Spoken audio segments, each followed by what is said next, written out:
তিনি টিপ্रासा दफानि তোমার प्रॉब्लम दंबानि बनो बाहायके सल्यूशन खायना 18 तारिखे सालायनाय प्रॉब्लम आरे लेट मी फिनिश अब बनो within 1 minute Osaka এবং বনো আং ব্যক্তিগতভাবে আগের সিনিয়া ভাব বিনি বজে খুবই কথারও তৈ দङ आं बिनि व्यवहार बिनि आचरण आं नुका सालखायसा आं संग्र मतन अनुष्ठान थांफोराव बजफोर नखरना नायो जोङो मालायो बा आनो काका खुलुमखा हिसाब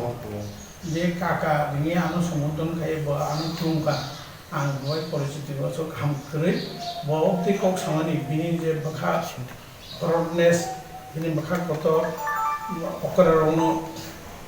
बिनि श्रद्धा बिनि अक थाइसाबाय न आं बेलाय खा खा न फाइ पर्यन्त आंनि परिबार मा सबायदा सिए मानो हाके सम्मान रखानो ngokhlayo এবং বংনি যে বাতারনানি সামানবা आं बंनि साधुबा जनाव दरने बका हामुतो डेपुटी सीएम बनम गुनाम अनमेज देबनमा जे कक्साका ব্যক্তিগতভাবে যে সামান্য আন সিনিলাই মানে তো হইনো আংবনো স্বীকার করে কবি কবি বাবা আমি সম্পর্ক দङ आं बबनो सिनियो बबानो सिनियो जों एक समय কোনো এক জায়গার আন্দোলন একসঙ্গে মাত্রালে যা এরেস বংখা দেহ ববনোর উত্তর आं बनो बेलेग बेलेगले सममा जानो पाइकार काहम कोन खाइ किनु आं एक परिबो थागे आं भिडियो फुटेज कबि लासमा सुनता खाइनो बाइक मुखा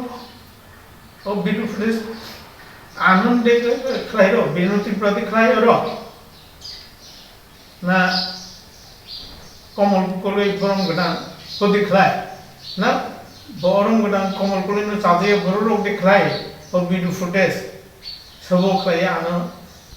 बा कमल कोलै गरम गदान लासमा सुनता खाइ तिनि बनि बिसका आं तिनि फेसबुक बा खाइ आइ खाइ तमन मा खालाया आं तो कुनु प्रतिबाद बखाया जे सामान्य आं माने फाइ राजन हजन बुजुन से फाइ आं ताम रं नाय अरो आनो बाक्सबो कमेन्ट खाय आं राजनीति खायना थाम आं अरो तमा राजनीति खायका तमा कक सगा आं राजनीति को आं कुबै कथानो सानाय जों जितु एनजिओ खालायो जों समाजपति र जोंनि अरो कुनु भोटनि कुनु बेपार करे जों कक कुबैनो सानाय किन्तु अजगा बानो अबदस्त खाय आं लाचिम मानो बाजार में थांगी यां थांगी लग लग नायसो ओ बिरन्तिफोरा नारांसे हाय एखे हिंजाखा हयतो बानि जायहं हुना बयबो कमल कोलिन बा गामपां खना बा बिनि फा जायहं हुना आनि बा गाम उमखना किन्तु ए जे जिनिसता मानि आं न खाबाय खबाय लाचिमा होने वानसो आं एम कमल कोलै ब साका ब पुलानो आबिदन नाका 1 मिनिट के सादे आंबो आं साइमानो ब सामानि कमनो वानसुनो थांगा थांमानि परे बय ओ 1 मिनिट जगाव बय नखाय 10 मिनिट 7 मिनिट 5 मिनिट साइ थां किन्तु आं सानान थाङै सुरु खायते खायते पुरनो ब कंडीशन एप्लाई खायगा कंडीशन सागा 1 मिनिट ताई आं कौ सांनायफोरखौ सागा 18 तारिख सानाय एवं आं बेलाखै दखनाङा ब हाय यें अकरा एवं एकदम जर्नलिस्ट एवं प्रोटोकल सम्बन्धे बा मान सम्मान अवगत गना बिनि जे टोन बिनि जे बॉडी लैंग्वेज ब साका बाय 1 मिनिट प्लीज ब एक मिनिट नीचे को साका आं कुनु बनो और बिरिता खाया आं खानाय दं आं कक सानानै दिनो बना रिक्वेस्ट खाया एर प्रगेसाव 18 तारिख सानाय 18 तारिख आं तो राज दरबार सिफाय राजानि हजम बुजुन सिफाय आनि कक टिप्रासानि कक मसाया मालनिया सौ दुको प्रॉब्लम बनो तिसि सालायनानै फाय बसो 18 तारिख सालायनाय और kita कैसा हजम बुजुन दंनाय मा और थां सालायनानै आं तो राजानि से सानान फायो राजा बायसे कौ मालायनानै फैयो दिनै बसर बायसे हजम बुजन राजा मालायनानै फैयो आं अ जायगा कक साथानि ताई बयनोबो कायसानोबो डिस्टार्ब खाया स्र' आं कायसासे डिस्टार्ब खालायो आं बेलाय बेयाव खोना हायबाबो आं जन कक साइ पाइखाय बनो याग्रो मय गोबाङै साका आरो खाया आमदि नेबन आं साका एभ्रिथिं ब एरपरे पाइका अनुष्ठान आं राजा आं बेलाय महाराज बेलाय बेलाय गोबां खानाय बनो हामजमा बनो श्रद्धा माजामा कमान बांग माने ब बिनि स्पिच नारफोरो आनि बीरेन्द्र त्रिपुरा बुखुइ सागाबो चुबलाय बुथुमनि को सागाबो तार माने राजा जन खाबाय खुबाय हामजाबो जों बिनि आशीर्वाद बबाय सिक्रिटि जों ब अर जतनि बसां रखा ब सामानि तै अ जगाव अ जिनिसता गुलाबो दारा बरम गना येम बो बुझते बका तमानि त्रिपुरा बायरो आनि बुंका kaham baka dia hamien bersekasi Birandra Tripura larano opoman itu kaisakani to kaham kau beba bui kamsa sayang dia angla hak hamka jaiku ini tapo Rajesh Tripura bobo saga Borobo saga kaham kok borobo rajan kok saga tai ini debuji ani apayung borobo saga rajan na osusto kok saga ang rajan mani rajani no chung সম্মানিয়া বলছিনি গর্ব অহংকার সে বলছিনি রাজা যে তুমি মানিও बनो कताल के छना को करे आं निजे नारायण साफोरबो राजसे आनो मुकुट पागि सरुई आनो नारायण चार সেই सुदूर आगिनि राजत्व कालबो अरिबिम नारायण दुर्गा प्रसाद नारायण ताई गोबां नारायण राव राज दरबाराव दं बख्लाय चले फायो এবং जोंबो परम्परा रगै ताई वैसे गणतंत्रिक समय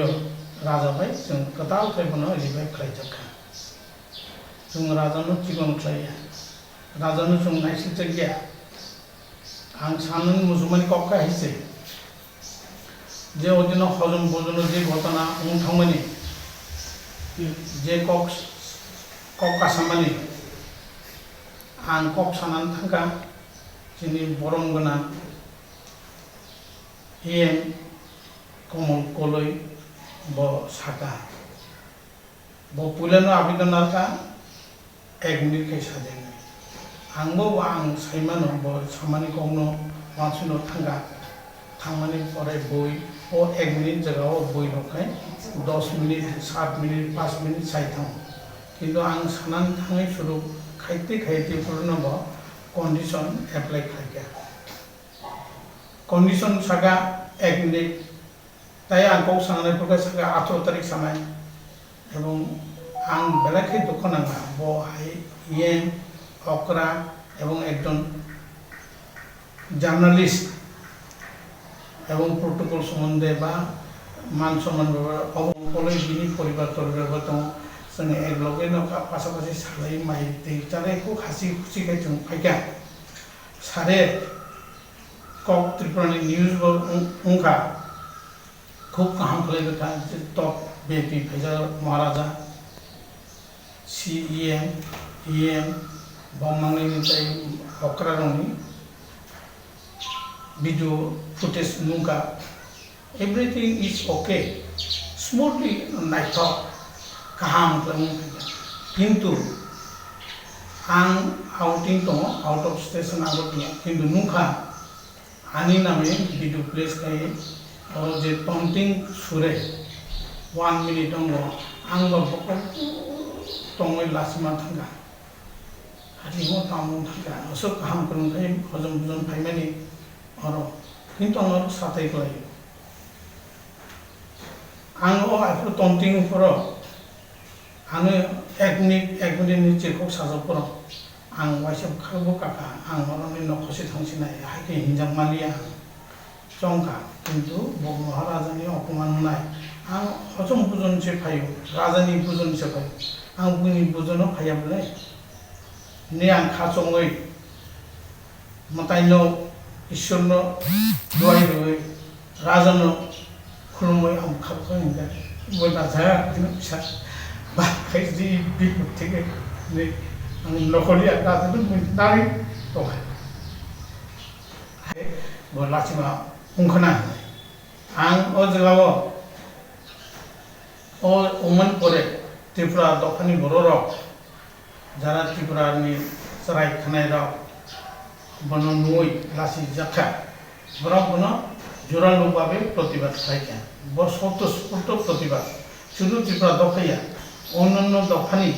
দেববর্মা মহোৎসব জমাতে দোকানি অনেকজন এমনকি সাংবাদিক মহলনিব খাইকা যেমন তো চালিয়া হাগে বাইকে হদা করা নারায়ণ খাই ने बुझो तो सबाइका जे हो आं लाचिमा मानका बर गया जों त्रिपुरासा दफानि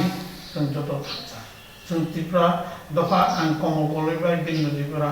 वालेले आनि दफानो सकल तो माया हजगाव जों थांजा मातनाय आं कमल कलैबो साना मुसो बरंगना कमल कलैनो ब ओ दिनो टेस्ट मिट बो तंकाय चाखामो आं काइसा खाकसां खमा दंनि बरबो जेखाने बिनि मूल अंग बरंगना पन्नतन जमाते আছে যদি थायो आरो पजिटिव वे के कौशल डेपुटी सीएम पजिटिव वे कौशल ईएम ऑनरेबल ईएम बरा पजिटिव वे कौशल एमडीसी बो पजिटिव वे कौशल जों कथा है बो कमल कलैबो और एटलिस्ट पाया ए जाम मारंगा आं बो हयतो तामुई साजाका एकटा बर फाइन नुजागै जे भाबे एडिशनल अकराव पजिटिव वेटा कौसाका बो साइमा खामो बोले तामो हुजल तो आं ताबो बनो रिक्वेस्ट खायो कारण आनि समाजनि बरक बायबो आमो हिंजाबो बोले तामो कौसायाबा जों और राजानि हामिया बिनि सरि हामिया आनि मखबाय था आनि सागरिसे थांबाय फाय अब स्पेस बर कैसे कौसमना ताबो मितो दं तमा सागाबो आं तिनि तो खाना करि खामनो क बिनि असुस्थ शारीरिक बाय बो स्पेस कमनि क बेलाय खाना खानि बुइ बायगेन उंयासे आं बो कक समनि बो कक थाइसा सारांका जे आं तिनि तो मनो खाना करि खामनो ओको बसाका गतनि कक आं बिनि पर व्यक्तिगत स्वार्थ कक सेया हितो कमल कलैबो व्यक्तिगतनि कक साना नायया जों अ जगाव बयबाय राजनीतिनि तामनाय फुटबल उनानि मुसुक जायगा नक जतनो आनि कयमु जत्त तिनि आनि ताकुराव एडिसि गभर्नमेंट न बरंनो आं बो साव जाते निजेर मध्य भूल बुझा बुझी ताम तो तिनि त्रिपुरा दखानि जे तंनाय समाज बां कोयो एवं बरंगना कमल कलैन बां कोयो जे